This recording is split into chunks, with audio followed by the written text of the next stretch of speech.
Olá, família do YouTube. Hoje temos uma convidada muito especial. Dona Marlene está aqui para nos contar sua história, um relato cru e honesto. Quando já estava aposentada, pronta para descansar após uma vida de trabalho duro, de repente, o destino vira sua vida de cabeça para baixo. Então, pegue seu lenço, sente-se na poltrona e vamos escutar essa narrativa que vai desde a dor mais profunda até a alegria mais inesperada. Preparem-se para rir, chorar e se emocionar com cada palavra dessa incrível senhora. Antes de começarmos, não se esqueçam de se inscrever no canal e deixar aquele like da confiança. Dona Marlene, estamos prontos para ouvir o seu relato. A senhora pode começar quando quiser. Oh, querida, que bom que você veio. Deixa eu te contar uma história. Já se vão 11 anos que meu velho Antônio, o Toinho, bateu as botas. Foi num domingo de manhãzinha. Eu lembro como se fosse hoje. A gente tinha acabado de tomar o café. Ele com aquele pãozinho com manteiga que tanto gostava. De repente, o Toinho ficou pálido. Ele largou o pão no prato, levou a mão ao peito e começou a ofegar. Marlene, não tô me sentindo bem. Num piscar de olhos, ele desabou da cadeira. Caiu estatelado no chão da cozinha, derrubando a xícara de café. Fiquei desesperada, gritando por socorro. O vizinho, o Paulo, veio correndo, chamou a ambulância, mas já era tarde. Meu velho teve um infarto fulminante, desses que não dá nem tempo de dizer adeus. 40 anos juntos, uma vida inteira. E num minuto acabou tudo. Fiquei ali, sozinha no nosso cantinho, aquele sobradinho que a gente construiu com tanto amor. Ah, aquela casa ficou um oco sem meu Toinho. Só ouvia o tic-tac do nosso relógio de parede, presente de casamento da comadre Zefa. Sabe, tem gente que pensa que é fácil, mas eu e o Toinho, a gente penou para ter nosso Rodrigo. Levamos uns bons anos tentando. Enquanto isso, via minhas irmãs tendo um filho atrás do outro. A Teca, então, parecia uma coelha. E eu ali, rezando todo santo dia para Nossa Senhora da Conceição me dar um neném. Quando finalmente peguei barriga, foi uma alegria só. Mas Virgem Santa, que susto passamos no dia do parto. O menino resolveu vir de bunda, deu um trabalhão. Passei quase 2 dias em trabalho de parto. O Toinho, coitado, ficou que nem barata tonta no corredor do hospital. Quando o Rodrigo finalmente nasceu, os médicos disseram que foi por um tris. Depois disso, nunca mais engravidei. Acho que Deus achou que já tinha me dado presente demais com aquele menininho. Meu Rodrigo cresceu forte e sadio, a alegria da nossa casa. O Toinho babava, mimava demais o guri. Dizia que era filho único, tinha que ter tudo do bom e do melhor. Eu vivia dizendo, Toinho assim vai mal acostumar o menino. Mas que adiantava? Bastava o Rodrigo fazer aquela carinha de cachorrinho pidão que o pai derretia todo. O tempo foi passando. Nosso menino virou homem.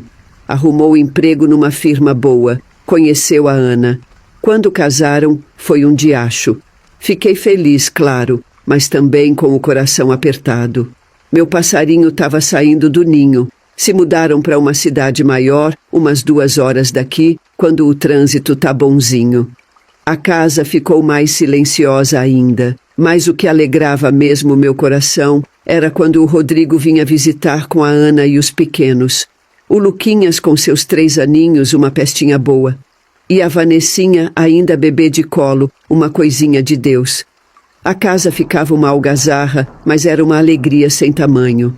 Eu fazia aquele feijão que o Rodrigo gostava desde criança. O Toinho abria aquele sorrisão banguela dele. Sabe, o Toinho perdeu os dentes cedo, coitado. Foi da profissão dele, trabalhou 30 anos numa fundição de metal. O pó do metal estragou os dentes dele todinho. Quando completou 47 anos, teve que arrancar tudo. Botou uma dentadura. E bonita, viu? Gastamos uma nota preta com aquilo. Mas machucava muito a gengiva dele, ficava em carne viva. A gente fez de tudo, colocava corega, tentou ajustar várias vezes, até pomada passava, mas nada resolvia. O velho era reclamão que só ele, Vivia tirando a dentadura e guardando no bolso. No final das contas, ele só usava quando saía de casa ou quando tinha visita. Em casa mesmo, comia tudo banguela. Dizia que era mais gostoso assim. Bom, quando o Toinho se foi, nossos netos já estavam com 5 e 2 anos. Eu, para ocupar minha cabeça e não ficar remoendo a saudade do meu velho, resolvi comprar uma máquina de costura com minha aposentadoria. Ah, mas não foi uma só não.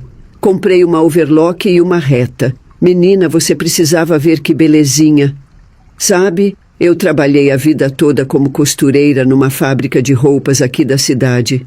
Comecei novinha, com 14 anos, e só saí de lá quando me aposentei. Então, costura para mim era que nem andar de bicicleta, a gente nunca esquece. Mas uma coisa é trabalhar numa fábrica, outra é ter as suas próprias máquinas em casa. A overlock que comprei era uma maravilha, fazia um acabamento que era uma beleza, e a reta, uma Singer antiga que eu achei num brechó, costurava que nem sonho. Na fábrica a gente usava umas máquinas industriais, barulhentas. Essas que eu comprei eram ótimas perto daquelas. No começo eu ficava horas ali, me familiarizando. Mesmo com toda a minha experiência, vez ou outra me atrapalhava toda. Chegava a dar nó nos dedos de tanta linha embaraçada. Mas logo peguei o jeito. Comecei fazendo umas roupinhas para os netos, umas cortinas novas para casa, até umas almofadas bem chiques para o sofá da sala. Não demorou muito e as vizinhas, as minhas irmãs e sobrinhos começaram a pedir uns servicinhos. Dona Marlene, dá para fazer uma bainha nessa calça? Ô, Marlene, será que você conserta esse zíper para mim? E assim fui me ocupando, ganhando uns trocadinhos e me distraindo da solidão. Sabe, tem hora que a saudade aperta valendo. O lado vazio da cama, o silêncio da casa. Até os peidos dele eu sinto falta, acredita? Ele soltava aquele espum fedido e ria que nem criança. Me deixava brava. Parece bobagem falar isso, mas quem já perdeu um companheiro da vida toda sabe do que eu tô falando. A gente sente falta até das manias que incomodavam. Ele tinha mania de dormir com o rádio ligado, era baixinho, mas eu reclamava todo santo dia. Agora o silêncio da noite me incomoda tanto. Tinha também o jeito dele tomar café, assoprando bem forte na xícara, fazendo aquela zoeira. Nossa, como ele gostava de um café preto quentinho. Ah, e como esquecer daquela mania de assobiar enquanto trabalhava? Assobiava tão alto que os passarinhos respondiam. Eu reclamava do barulho, mas agora esse silêncio me sufoca. Ah, meu velho, que falta você me faz. 40 anos juntos não é brincadeira, não. Às vezes acordo de noite e ainda procuro ele do outro lado da cama. Mas fazer o quê? A vida é assim mesmo, né? A gente tem que seguir, mesmo com o coração apertado de saudade. O Rodrigo e a Ana vinham com as crianças quase todo fim de semana. Depois que o Toinho se foi, acho que pesava na cabeça do Rodrigo eu estar sozinha nessa casa grande. Ele sabia o quanto seu pai fazia falta. Eu via nos olhos dele uma mistura de preocupação e carinho. Às vezes, pegava ele olhando para o lugar onde o Toinho costumava sentar com aquele olhar distante. Nesses momentos, eu sabia que ele estava sentindo tanta falta do pai quanto eu. Até que numa sexta-feira, já era tardinha, o telefone tocou. Eu estava ali terminando de costurar uma calça do seu Juvenal. Sabe como é? Aposentada, mas não parada. Quando ouvi a voz da Ana do outro lado, chorando feito criança, meu coração gelou. Pensei logo, Virgem Santa, aconteceu alguma coisa com o Rodrigo ou com as crianças. A gente que é mãe e avó é assim mesmo, sempre pensando no pior. Naquela hora, larguei a costura no meio e fiquei ali, agarrada no telefone, esperando ela me contar o que tinha acontecido. Ai, minha filha, naquela hora o mundo desabou. Ali naquele dia eu recebi a pior notícia que uma mãe pode receber na vida. A Ana, entre soluços, me contou que o Rodrigo tinha sofrido um acidente de moto voltando do trabalho. Meu filho, meu único filho, meu menininho. Ela mal conseguia falar, mas disse que ele não tinha resistido. Morreu na hora. Sabe, o Rodrigo sempre foi meio afoito. Desde moleque, tinha essa queda por velocidade. Lembro como se fosse hoje, ele descendo a ladeira de casa com o carrinho de rolimã que o pai fez, gritando de alegria, enquanto eu quase morria de susto. Sempre chegava ralado em casa. Quando completou 19 anos, chegou em casa todo empolgado. Tinha comprado uma moto, uma Honda vermelha daquelas bem barulhentas. O Toinho ficou uma fera. "Isso aí é uma guilhotina com rodas", ele dizia, batendo o pé. Mas o Rodrigo, ele só ria, com aquele jeito despreocupado dele. "Relaxa, pai. Eu sei me cuidar", falava, dando tapinhas nas costas do Toinho. Eu ficava dividida, sabe? Por um lado, entendia a preocupação do Toinho. Por outro, via a felicidade do meu filho e não queria cortar as asas dele. Então, fiz o que toda mãe faz. Rezava todos os dias para São Cristóvão proteger meu menino nas estradas. Com o tempo, a família dele foi crescendo. O Rodrigo, todo responsável, trocou a moto por um carro. Cabia a família toda e ainda sobrava espaço para o carrinho do bebê. Mas a vida, minha filha, é cheia de surpresas. O Rodrigo arrumou um emprego melhor, só que era mais longe. Todo dia ele pegava um trânsito terrível, chegava em casa estressado. Foi aí que ele teve a ideia de voltar para 2 rodas. Num domingo chegou aqui em casa todo animado. "Mãe, comprei uma moto de novo. Vou economizar tempo no trânsito, chegar mais cedo em casa para ficar com as crianças." Confesso que gelei. Lembrei na hora do Toinho falando da tal guilhotina com rodas, mas vi os olhos do Rodrigo brilhando, igual quando era menino. Engoli o medo e dei um sorriso. "Toma cuidado, meu filho", foi só o que consegui dizer. A Ana ficou preocupada também, mas o Rodrigo garantiu que ia ser prudente. Comprou capacete novo, jaqueta de proteção, tudo do bom e do melhor. Dizia que agora era pai de família, tinha responsabilidade. Enquanto a Ana soluçava no meu ouvido, eu fiquei ali, sentada na minha cadeira de costura, sem conseguir me mexer. Parecia que tinha virado pedra. A Ana continuava falando no telefone, mas eu já não ouvia mais nada. Só ficava pensando no meu menino, naquele sorriso maroto dele, igualzinho ao do pai. O velório foi aqui na nossa cidade. Trouxeram o corpo do Rodrigo no dia seguinte. Meu Deus, que provação! Ver meu filho, meu menino, deitado naquele caixão. Nem parecia ele, sabe? Tava tão quietinho, tão sério.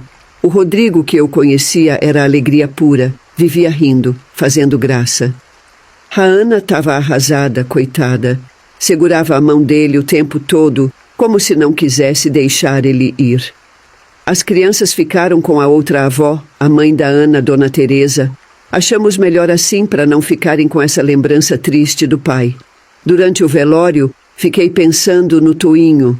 Sabe, pela primeira vez desde que ele se foi, eu fiquei feliz que ele não estivesse ali para ver aquilo. Um pai enterrar um filho é com certeza a maior dor do mundo. E eu ali, enterrando meu único filho. Depois que tudo acabou, voltei para casa. Parecia que o silêncio tinha engolido tudo.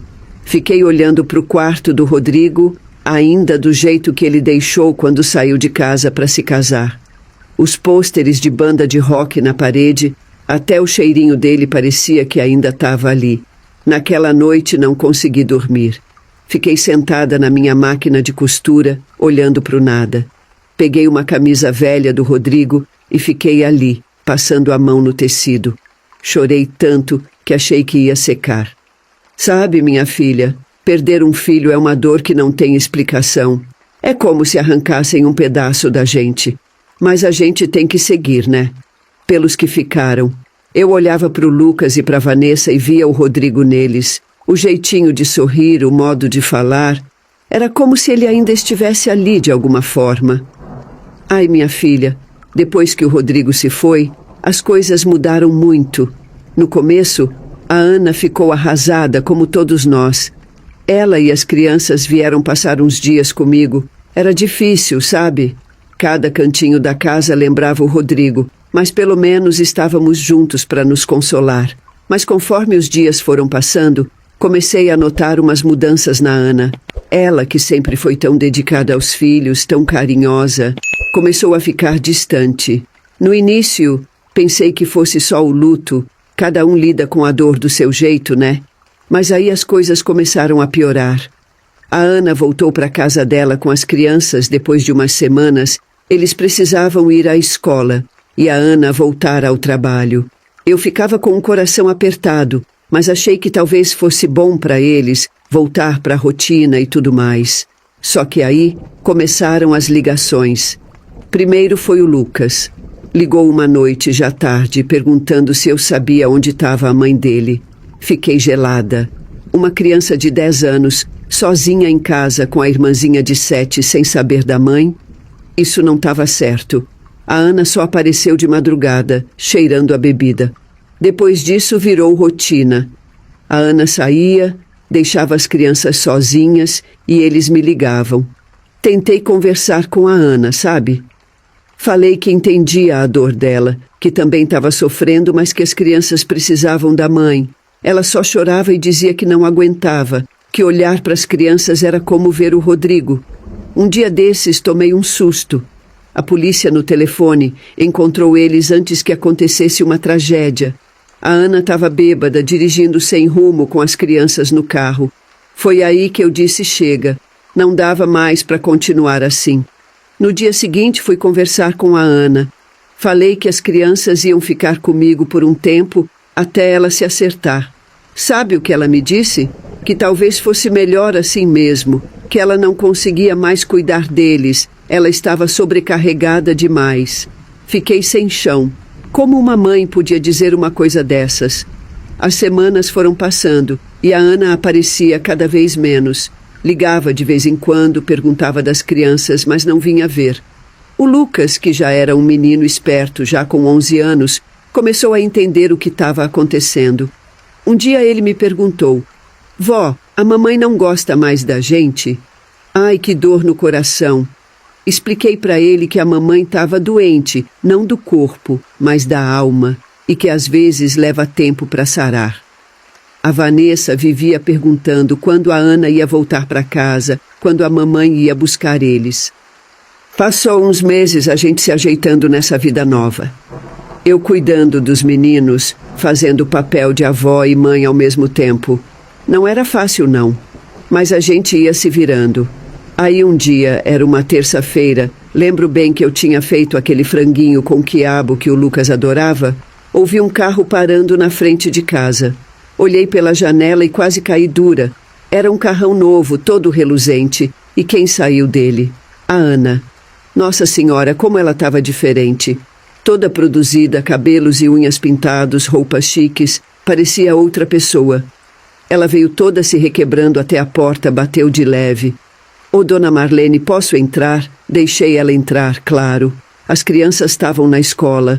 Ofereci um café, mas ela nem quis. Ficou ali, toda dura no sofá, olhando ao redor como se nunca tivesse posto os pés ali. Dona Marlene, ela começou. Vim falar das crianças. Foi aí que ela me contou. Tinha arrumado um namorado, um tal de Marcos. Disse que ele era ricaço, empresário, e que ia embora com ele morar noutro país. Ela ia falando e tirando uns papéis da bolsa. E as crianças, Ana? Perguntei, sentindo um bolo na garganta. Já pensei que ela ia levar eles junto, que tivesse vindo buscar eles, mas o que aconteceu não foi bem como eu imaginei. Ela sorriu, mas não era sorriso de mãe, não. Era um sorriso, sei lá, interesseiro. É disso que vim tratar. Quero passar a guarda das crianças para a senhora. Fiquei besta olhando para ela sem acreditar no que estava ouvindo. Ela continuou falando. Se a senhora ficar com a guarda, pode pedir uma pensão para o governo. Vai ajudar nas despesas, sabe? É o melhor para todo mundo. Ana, eu falei tentando entender. Você tem certeza? As crianças precisam da mãe. Foi aí que ela mudou o tom. Os olhos ficaram duros, a voz fria. Olha, dona Marlene, se a senhora não quiser, falo com minha mãe, a Teresa. Mas pensei na senhora primeiro porque, bem, a senhora está sozinha. Na casa da minha mãe é aquela bagunça. Tem meus irmãos. Enquanto ela falava, olhei para o relógio e vi que estava quase na hora de buscar as crianças na escola. Interrompi ela. Ô Ana, tenho que ir buscar os meninos na escola para dar almoço. Vamos junto comigo? Não posso ir, só quero saber se a senhora aceita ficar com as crianças. A Ana resolveu tudo rapidinho, deixando a papelada assinada e foi embora. No caminho de ir buscar as crianças. Fiquei arrasada porque ela nem quis esperar para ver os filhos uma última vez. A escola era perto, só 3 quadras de casa. Chegando lá, o Lucas e a Vanessa já estavam me esperando no portão. Vó, estou com fome, o Lucas falou. Ele tinha um apetite que era uma beleza. Vó, adivinha o que a prof ensinou hoje? A Vanessa toda animada. Voltamos para casa e, enquanto almoçávamos, resolvi contar o que tinha acontecido. Crianças, a mãe de vocês passou aqui em casa hoje. O Lucas parou de comer na hora e me olhou sério. A Vanessa ficou toda animada. Ela veio se despedir. Vai viajar com um namorado novo. Estava com pressa e deixou uns papéis assinados sobre a guarda de vocês. Expliquei tudo, tintim por tintim. O Lucas ficou bravo, largou o garfo no prato. Por que ela não esperou a gente chegar da escola? A Vanessa começou a chorar. Mamãe foi embora de novo. Tentei explicar da melhor forma que pude, mas não tinha jeito de fazer aquilo doer menos. O Lucas ficou calado o resto do dia. Isso que eu nem contei, que ela apareceu lá de carro novo. E assim, de repente, me vi com a guarda dos meus netos.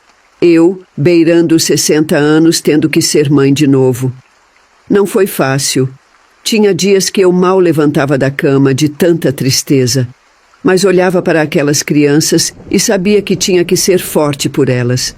A rotina logo se estabeleceu. Eu acordava os 2 cedo, preparava o café e levava para a escola. Depois voltava, fazia minhas tarefas da casa, o almoço. À tarde, depois que buscava eles da escola, eu costurava. A gente tinha o dinheiro da pensão deles, minha aposentadoria e das costuras que eu fazia. No começo parecia que as coisas iam se ajeitar, sabe? Mas a vida tem dessas surpresas que a gente não espera.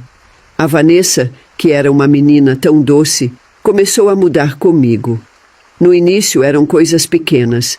Uma resposta atravessada aqui, uma cara feia ali. Eu relevava, pensava que era coisa da idade. Mas foi piorando. Ela começou a fazer tanta malcriação comigo, gritava por qualquer coisa. Quando pedia algo que eu não podia comprar, ficava nervosa, batia a porta, me chamava de velha rabugenta. Cada palavra dessas era como um tapa na minha cara. Nunca imaginei que ouviria essas coisas da minha neta. O pior começou quando ela entrou na adolescência. Nem 16 anos tinha e já estava fugindo de casa à noite para ir nas amigas. Voltava tarde, às vezes bêbada. Eu ficava acordada, morta de preocupação, rezando para que nada de ruim acontecesse com ela. O Lucas, coitado, tentava ajudar. Ele brigava com a irmã, dizia para ela me obedecer, falava que as amizades dela eram má companhia. Mas a Vanessa não ouvia nem a mim, nem a ele. Parecia que quanto mais a gente tentava conversar, mais ela se afastava. Teve uma noite que foi o cúmulo. Ela chegou em casa de madrugada cambaleando. O cheiro de bebida era forte. Eu estava na sala esperando. Quando vi o estado dela, comecei a chorar. Ela olhou para mim com desprezo e disse: "Para de chorar, sua velha chata. Não aguento mais essa sua cara de coitada." Fiquei sem reação. Como podia? Eu criei com tanto amor. O Lucas ouviu a confusão e veio ver o que estava acontecendo. Quando viu a cena, ficou uma fera. Começou a gritar com a Vanessa, dizendo que ela devia ter respeito, que eu não merecia aquilo. Os dois começaram a discutir, gritando um com o outro. Eu, no meio daquilo tudo, me sentia impotente. Não sabia o que fazer, como agir. Será que tinha falhado na criação deles? Será que a falta dos pais tinha causado aquilo tudo? No dia seguinte, tentei conversar com a Vanessa. Ela estava de ressaca, mal-humorada. Falei que estava preocupada, que aquele comportamento podia prejudicar ela. Sabe o que ela me respondeu? Você não é minha mãe para ficar me dando sermão. Deixa eu viver minha vida em paz. Aquilo doeu tanto. Eu sabia que não era a mãe dela, mas tinha criado aquela menina como se fosse minha filha. Tinha dado todo o meu amor, meu tempo, minha vida por ela e pelo irmão. E agora ouvia aquilo. O Lucas, sempre tão bom para mim, ficava revoltado com o comportamento da irmã. Ele me ajudava em casa, estudava, era um bom menino. Às vezes, eu me pegava pensando como dois irmãos, criados do mesmo jeito, podiam ser tão diferentes. As coisas foram piorando. A Vanessa começou a faltar aula, as notas caíram. Recebia ligações da escola quase toda semana. Tentei de tudo, conversar, castigar, até surrei ela umas 2 vezes. Nada adiantava, era como se ela tivesse erguido um muro entre nós. Uma noite, ela não voltou para casa. Fiquei desesperada, ligando para todo mundo, andando pela vizinhança. O Lucas foi comigo, procurando em todos os lugares que ele achava que ela podia estar. Só apareceu no outro dia, como se nada tivesse acontecido. Sabe, minha filha, às vezes eu me pergunto se fiz a coisa certa aceitando ficar com eles. Será que na casa da outra avó, com mais gente, teria sido diferente? Será que eu sozinha não dei conta do recado? São perguntas que me atormentam. Me diga, amiga, o que você teria feito no meu lugar. Sabe, às vezes eu fico aqui pensando se fiz certo, se podia ter feito diferente. A opinião de vocês é muito importante para mim. É como se fossem minhas amigas, sabe? Aquelas que a gente toma um café e desabafa.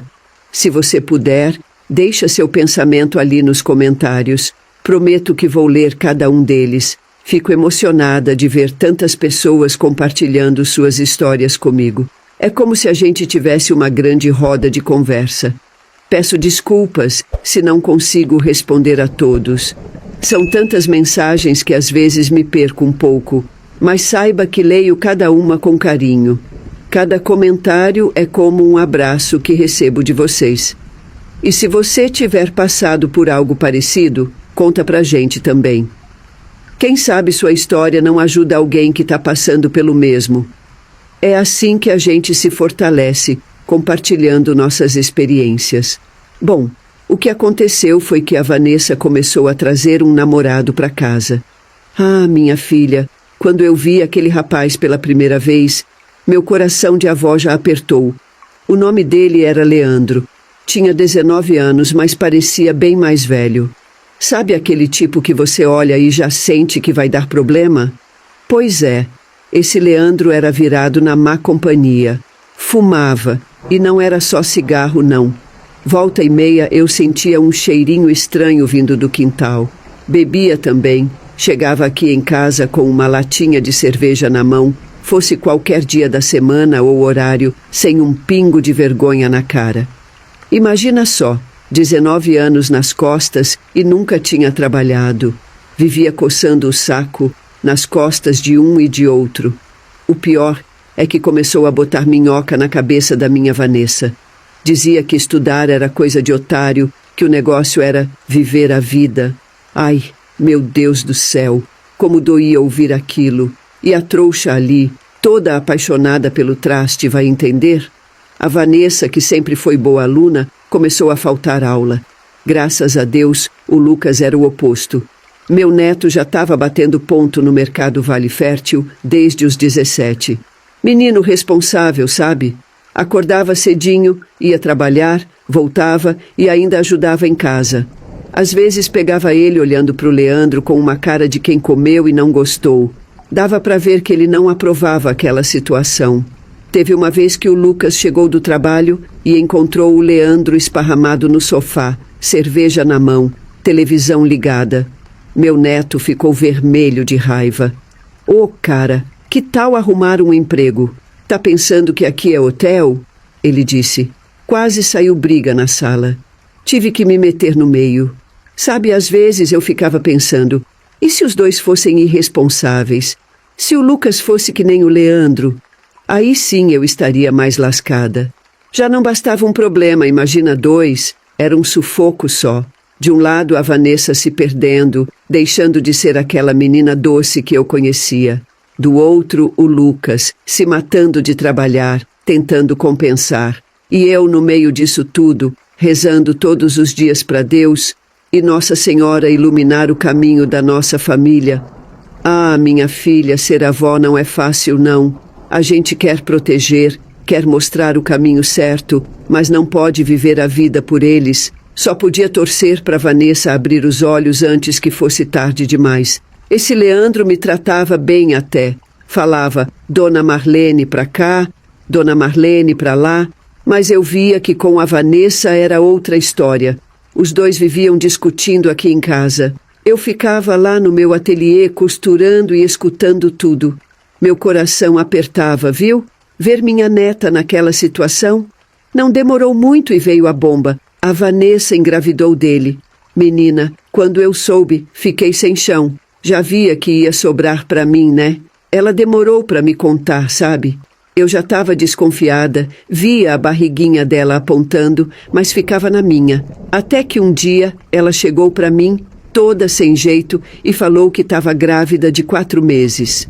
Nessa hora, engoli o choro e a preocupação. Olhei para ela e vi minha netinha assustada, precisando de apoio. Falei, tá bom, minha filha, vamos cuidar de você e desse neném. No outro dia mesmo, lá fui eu com ela para o posto de saúde para começar o pré-natal. Mas a vida dá suas voltas, viu? Quando a barriga da Vanessa estava ficando mais aparente, aquele sem vergonha do Leandro resolveu que ia ficar com a amiga dela, a Jéssica. Imagine só. Deixou minha neta grávida para ficar com a amiga. Nessa hora vi o mundo da Vanessa desabar. Ela chorou dias e dias no meu colo. Parecia aquela menininha de antes, sabe? Eu consolava ela. Dizia que tudo ia ficar bem, que a gente ia dar um jeito. Foi aí que vi que, apesar de tudo que tinha acontecido entre a gente, eu ainda era o porto seguro dela. A Vanessa foi ficando mais mansa depois disso. Acho que ela percebeu que no fim das contas era eu quem estava ali do lado dela, acontecesse o que acontecesse. O Lucas também ajudou muito. Ele ficava bravo com o Leandro, queria ir tirar satisfação. Tive que segurar ele e dizer que briga não resolvia nada. Além do mais, o Leandro não tinha nada a perder. Era um rapaz perigoso. Os meses foram passando e a barriga da Vanessa ia crescendo, redondinha como uma lua cheia. Eu acompanhava cada mudança, cada chutinho do bebê. Ia com ela em todas as consultas, anotava tudo que o médico falava num caderninho. Comprava as vitaminas que ele receitava, mesmo apertando o orçamento. Na cozinha, era só eu inventando comidinha boa para ela se alimentar direito. Fazia aquele caldo de feijão que minha mãe me ensinou, dizia que era bom para o sangue. Suco de beterraba com laranja toda manhã, para a anemia nem chegar perto.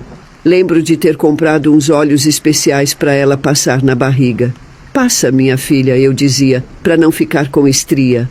Afinal, a menina era jovem e vaidosa. Queria que ela voltasse a ter aquele corpinho bonito de antes, quando tudo passasse. O melhor de tudo era preparar o enxoval do neném. Compramos umas coisinhas, tudo em cores neutras. Amarelinho clarinho, branco como nuvem. Mas o que me deixava mais feliz era costurar as roupinhas. Passava noites acordada, fazendo pagãozinhos, conjuntinhos de softs.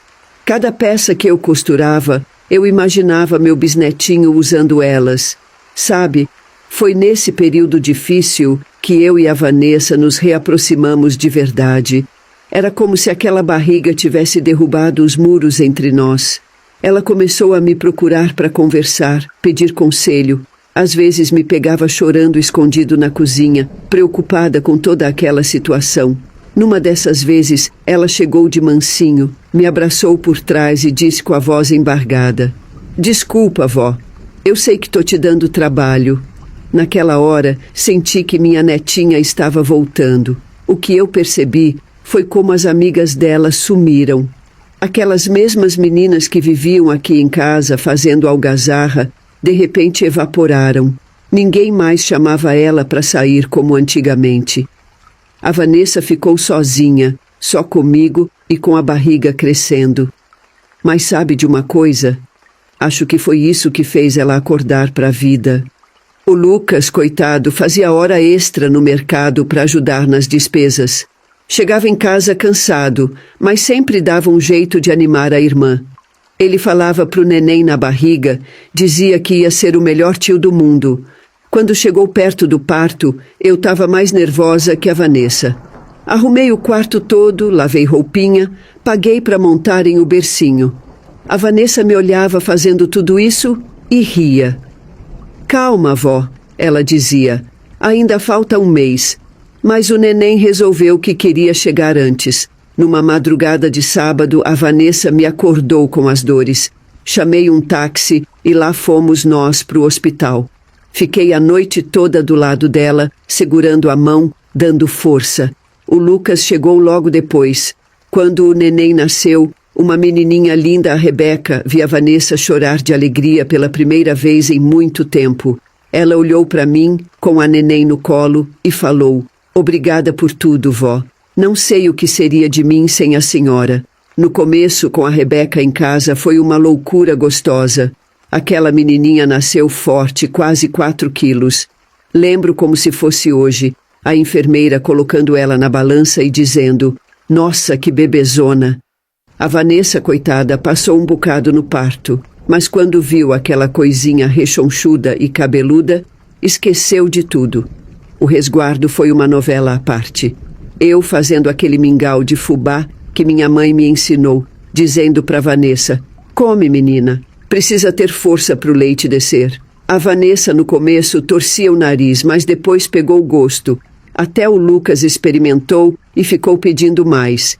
A Rebeca era um bebê tranquilo, graças a Deus. Dormia a noite toda, só acordava para mamar.